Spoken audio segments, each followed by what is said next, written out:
Hey guys, welcome back to another edition of InSecurITy TV. I'm your host, Charles Henson. And with me today we have... Apparently jumping ahead of the gun, David from Insane Technologies in Australia. And this is Scott Beck from Beck Tech in New Brunswick, Canada. All right, guys, thanks for joining me. Today is a very important topic for parents. This topic today we're going to be talking about is using social media apps such as Snapchat. And we're also going to be talking about the supposedly disappearing pictures and or videos and what Snapchat calls stories that kids are sharing with each other as well as adults share with each other. This app is primarily used for sending messages to other people, and you do not have to have cell phone service to use this type of app. So if your kid has a Wi-Fi connection and an iPad in their bedroom, most likely they can be chatting, texting, sending videos, pictures, and so on and so forth with other kids. And you may think, well, that's nothing dangerous about that, but we'll get into it shortly. The other thing that I want to talk about a little bit later is, and this ties in together, is we're seeing a lot of apps that are hidden. They hide pictures. So a typical app is going to look like a calculator. One, for instance, is HiCalc. You install it, you download it from the App Store, you install it on your phone, and it looks and works just like a typical calculator. The problem is there's a 4-digit code that you can enter into the app, and it allows you access into a hidden storage area of your phone. They can store pictures, videos, and information within that part of the app in which you cannot see when you're just looking at your child's phone. The dangers of this app are also is that there's a secondary 4-digit code that they can enter in, which is a parent code. So if you go to your child, you see a calculator app on their phone, and you say, look, let me see what you have. Go ahead and put in the 4-digit code. They may put in the parent 4-digit code, which will not give you access to the hidden files. So you need to look at that and find out, is your child actually using this app? If they are, how can you do away with it? And how can you keep them from using it? But first, let's talk a little bit about Snapchat, sending pictures, sending videos, creating stories. This has been really popular among the younger generation. We see that nowadays Facebook is only being used by middle-aged and older people. A lot of the teenagers and younger generations are no longer using Facebook as their social media go-to. They're using Snapchat. And some of the dangers of that is that they can send pictures and information to each other that they shouldn't be sending. And Scott, you want to talk a little bit about a couple of cases that we were discussing earlier, where children were not necessarily using Snapchat, but other social media type apps? Well, we got to be blunt and be upfront. The term is called sexting, where kids are taking inappropriate photos of themselves, exposing themselves to one another, and they can send it through Snapchat because they feel that the app promises it's going to delete the photo after a certain amount of time. So they're thinking there's not a lot of risk involved in exposing themselves and sending these pictures. And it turns out that's just not true, and we can get deeper into that, and I'm sure David and you can go into details. What really bothers me here in Canada, we've had two tragic situations. One was the Rehtaeh Parsons case in Nova Scotia, where it was alleged, and we have to say alleged because no one was actually charged and convicted for it, that there was a sexual assault that occurred, and there was pictures taken from their mobile phones during the event. We could talk about that because two teens actually were charged with having taken photos of this occurrence at a party, and they were charged with child pornography. Now, they happen to be 17 and 18 themselves. To most people would say that that's kids, and they were taking pictures of a girl that was 15 at the time. It's just tragic all the way around. And sadly, Rehtaeh ended up being bullied over these photos because they got posted online. And folks, once it gets online, it's online forever. It just doesn't go away. So in this case with Rehtaeh, it was against her wishes, but it was used against her, and sadly she ended up committing suicide. And then we had a case on the other coast of Canada, Amanda Parsons, where she was lured, it turns out after an RCMP investigation, by somebody in Europe and had posed as another fellow teenager. So she thought she was talking to another young person, and he had convinced her that she should expose her breasts to him through her webcam as they were chatting online. And sadly, he ended up taking a picture. He ended up posting that online. He used that as leverage to get her to try to do more indecent acts. And when she refused, he created a Facebook account using this photo of her with her exposed breasts. She got ostracized by her friends, bullied at school. Her parents had to move her twice. She actually did an appeal of herself on a YouTube video talking about cyberbullying, kind of like a Bob Dylan thing with the sign and the song played, and she was showing the impact that she was feeling as a human from this one tiny act that she did of exposing her breasts. And sadly, shortly after she did that video, she also ended up killing herself. So the sexting is not a laughing or joking matter. We cannot tell our kids enough that it's not, they shouldn't be doing it, because again, once it's online, it's online. And even trying to use an app that says it's going to delete the picture is not enough. If they do it, it can get out there. And even if we scale this a little bit higher, let's say you're in an adult relationship and you've done sexting and allowed pictures to be taken. There's now websites out there. It's called revenge porn. My Ex Get Revenge. It's called myex.com. You can go up there and post a picture in a compromising position and put comments on there about the picture of, my boyfriend cheated with my sister. He's not well endowed, or whatever you're going to say. And this has now become a cottage industry as well. So for our kids, it's absolutely a bad thing, because it's going to live with them forever, or sadly, as these two cases are, it can lead to very tragic results. Absolutely. David? Yeah, it's I've got a friend of mine, a girlfriend who is she's a little bit out there and enjoys life and all the rest of it. And she made a comment a while back, because girlfriends of hers were taking photos and sending them to guys and all the rest of it. And she said to these girls, if you're going to take a photo, for starters, don't put your head in it. Don't give away who it actually is, because, and she's not 100% tech savvy. She's just a regular person. But her theory was, the moment you've sent a photo out of yourself, that's it, it's gone, and you have no control over it ever again. So her one rule with, her lifestyle was, just don't include her own head in it, so that there was never a way that someone could accurately say it was her. But I mean, you got to ask yourself as well, we've got kids as old as 13 and 14 sending out, dirty photos of themselves these days.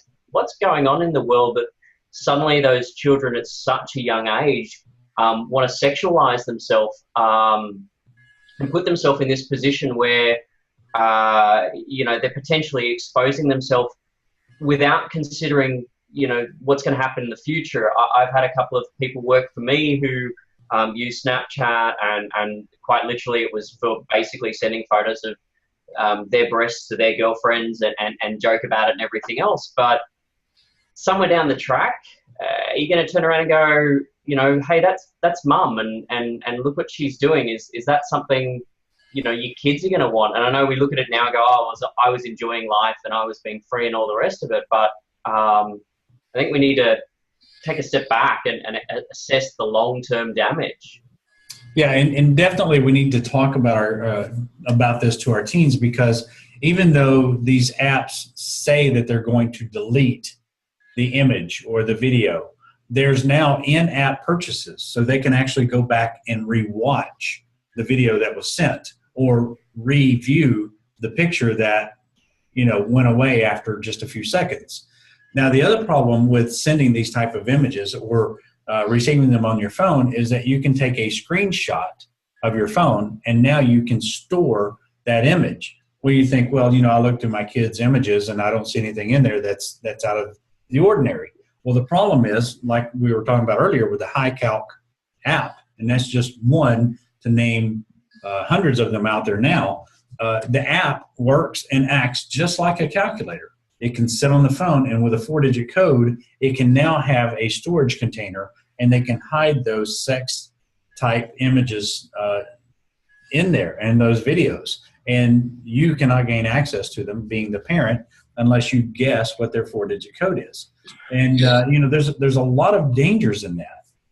And Charles, I think it goes even a little further than that, because let's face it, kids tend to know more about the technology. So with this app that you're talking about, there's a dual code.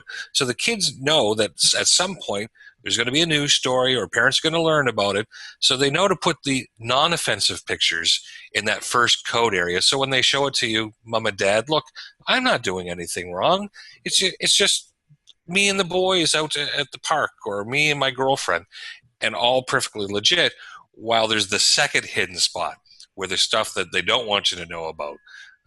You know, the days of having dirty magazines hidden underneath your mattress are long gone, folks. You got to start thinking of the way teens are thinking today, and how are they using this stuff. And that's why these apps are getting developed. And now think about this. So you find your child is using this app. They've been getting sexed images. These are all underage children. This is now child pornography. You have to turn that into the authorities, because if you are found out that you had child porn on a device that you own and you didn't turn it in, then you're going to be held responsible for that in the event that you did get found out that that information is on that device. And that's not theory. As we saw, unfortunately, in the Rehtaeh Parsons case, the people that had it on their phones were charged with child pornography, because they're under the age of whatever your jurisdiction may be. But at 13, 14, 15, it's child porn. And the law is very clear on that. And there's no gray area. Yeah, I mean, we've had a couple of data breaches with Snapchat, as Charles was talking about earlier. And according to a lot of the articles I've been reading, Snapchat's had to step up their APIs. Because previously any third party could interact with them and were caching, like storing copies of the photos that were going through the service, and we had a breach that got dumped on 4chan. You know, but all it takes is for someone to root or to hack their Android mobile phone, and all bets are off. The security measures are out. Yeah. Yeah, when you go to purchase, or when you go to download Snapchat from the App Store, the thing that it tells it right there in the first paragraph, it says, look, your messages, your videos, your stories will be deleted, unlike they were prior to March of 2015. But they're telling you now that, hey, they will be deleted. However, if somebody does a screen capture, then they won't be deleted, because that person is now using that. So what's happened is now there's a lot of new apps that are on the marketplace that you can install on your phone to actually record everything that's happening on the screen of your phone. Much like you could with the old camcorder, now you can do it on the device itself. So if you open up Snapchat, you start this app, it's now recording everything you see. So if you see a picture, a video, a story, something that you want to go back and watch, you can watch it within the other app. The other thing is Snapchat is now offering, for a fee, depending on which function you want. If somebody sends you a video, you watch the video disappears. You can pay $1.99 in-app purchase, and you can go back and replay the video again. And so therefore, if you didn't record it right the first time, now you can go record it right the second time. So it's very dangerous, and it's something that we really have to talk to our kids about. We really have to educate them on the dangers of sending those type of messages. If you wouldn't send a message to your parents or your grandparent, educate them that they probably don't want to send it to their friends, because it can be found. And having that 10 seconds of exhilaration of flashing themselves on a webcam to someone they think is also a fellow 14 or 15-year-old person, we know that there's predators online that are searching that out, and we've got to make our kids understand that any of that type of activity, once it's captured, as David had alluded to earlier, they're going to grow up someday. And that's going to follow them around. I actually really like what Charles said then. If you wouldn't send it to your grandma, don't send it. Like, That's brilliant. That should actually be the story told to every child. I mean, look, as a child, you want to break every boundary your parents set. I think I'm not a parent, so I can't comment too much, but some parents don't set good enough boundaries, perhaps. Set the boundary low. You know your child's going to exceed it. Don't be surprised when they do, but let's be a little bit more warning of our children and trying to make sure they don't do dumb things. This could scar them for life, or as Scott said, they could end up committing suicide because of some silly thing that they did, in a 3-second photo. So the word of advice would be, don't take a blind eye. Get involved with your kid. Have the conversation. Sit down with them. Ask them what apps they use. How do they use them? Ask them to explain how the app works. Maybe you just want to, act like you're interested in learning how the app works. And then, it allows you to, number one, have time with your child. And it allows you to have those one-on-one discussions, and you can build trust and let them know that, it's something that you can do. And, I created a game for my kids, and it's a game that we use from time to time, and it's called Amnesty. And what we do is on road trips is we play Amnesty. And with Amnesty, you can tell your parents anything that you have done, and you will not, under any circumstances, get in trouble because it's during the game. You'd be very, very surprised what mysteries were solved during playing that game. Little things that I've seen in the house, I'm like, what in the world happened in here? I never would have guessed. I found out from my son exactly what happened, when it happened, and of course he didn't get in trouble. And I'm in total disbelief, and we still kind of laugh about it today, now that he's a little bit older. But you'd be surprised what your kids are willing to share with you if you'll put down the barriers. So try it for yourself. If you have kids out there, talk to them, educate them, let them know that there's dangers lurking, and what choices they make today may live with them or cost them their life further down the line. And having had teenagers come through my house, my kids being 26, 21, and one of them not being one being more of a problem child, shall we say, they're going to say to you, oh, I would never do that, or that never happens. Folks, just go to Google, type in. There's lots of stories. There's lots of examples that you can say, yeah, it does happen. It happens more than you think. And it, as you said, Charles, it can cost them their lives. Be informed when you're talking to the kids, because if they start giving you some pushback, be armed and be able to explain to them that, yeah, it does happen. It does. All right, guys. What you got, David? I was just going to say, sorry, as you get older, you suddenly realize, like there was a point in my life at around 25 that everyone started talking to me differently, especially adults.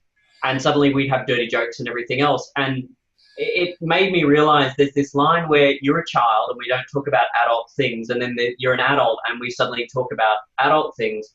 And maybe what we need to do, again, I don't have children, so I can't say for certain, but what you've said, Charles, resounds with me, is start having those more adult, with due respect, conversations younger, so that the children don't feel like there's this bridge.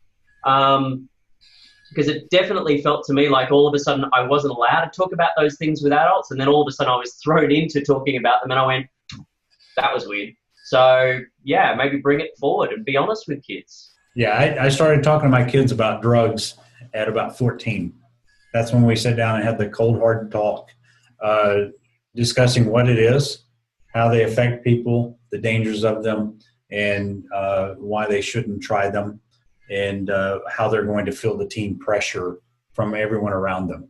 So it's never too early to have those conversations, and the more that we can bond with them, talk to them, and communicate with them, the more they'll love us in the long run, and the more that we're caring for them. All right, guys. Well, that's all the time we have for today. Join in next time on InSecurity TV.